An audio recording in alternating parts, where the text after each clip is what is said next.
Good morning, dear students. Warm wishes of the day. Today we are going to look at a new chapter.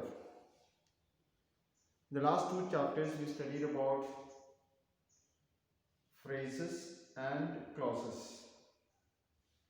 And when we were studying clauses, every now and then I was mentioning or talking about complex compound sentence and all that. So the new chapter that we are going to study today is simple, compound and complex sentences. Simple, compound and complex sentences.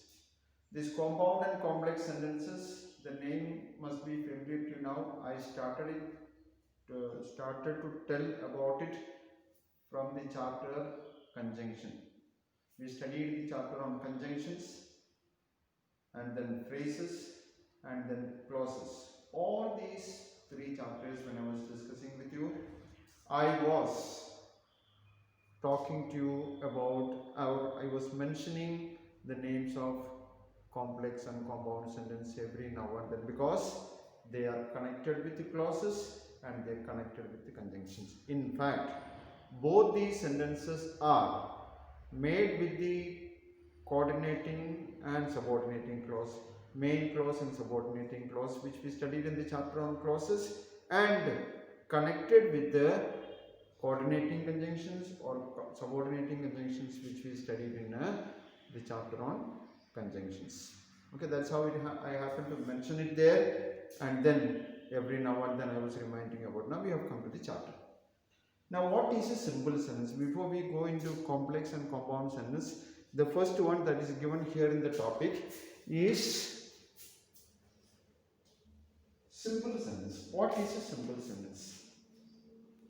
A simple sentence, I have given two examples here. One is this book contains animal stories. Second one is little bigger one. I'll read it and then afterwards I'll explain to you.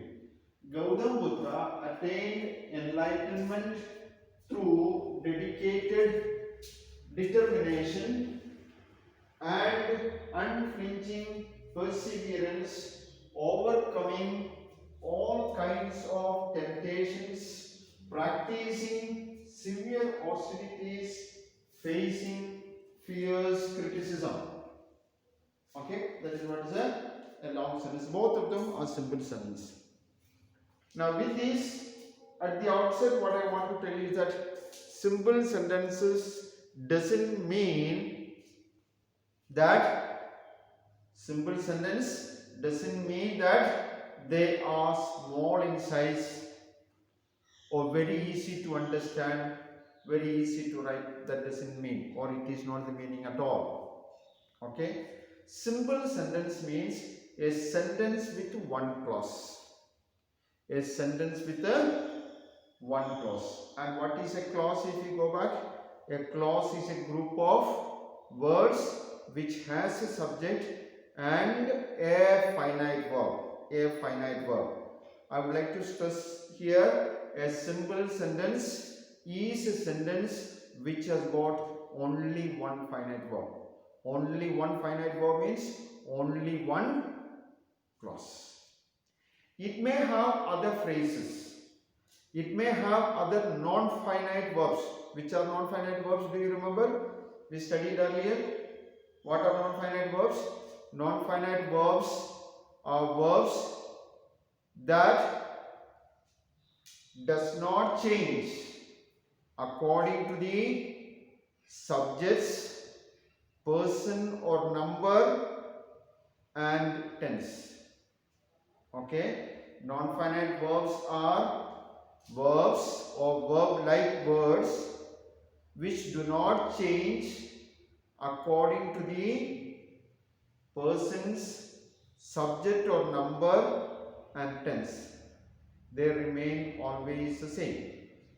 And finite verbs are verbs that changes according to the subjects, person, number and tense of the sentence. Now, when I say here persons, subject and number means, subjects, person and number means subject if it is first person, second person, third person, and subject's number means singular or plural. We have studied certain verbs changes.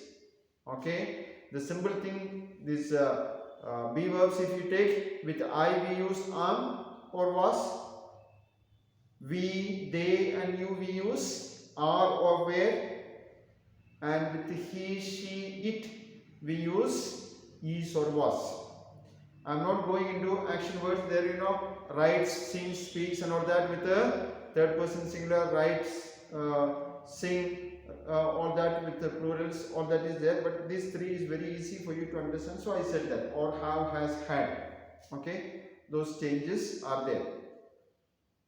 Now, the non-finite verbs we studied are of three types. Non-finite verbs are of three types. Which are those?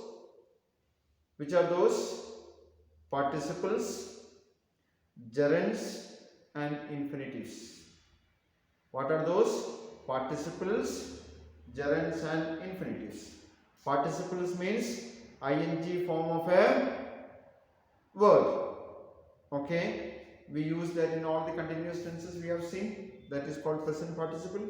And in the perfect tense, present perfect, past perfect, future perfect, we saw past participle used, and they are used also to connect sentences or clauses sometimes to make it into a larger sentence or phrases. And then we have after participle gerund.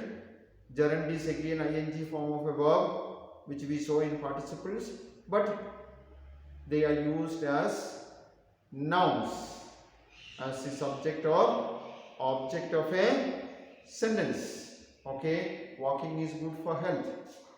Walking is good for health. Walking is ing form of the verb, but that is the subject of that sentence. I like walking. Here walking is the object.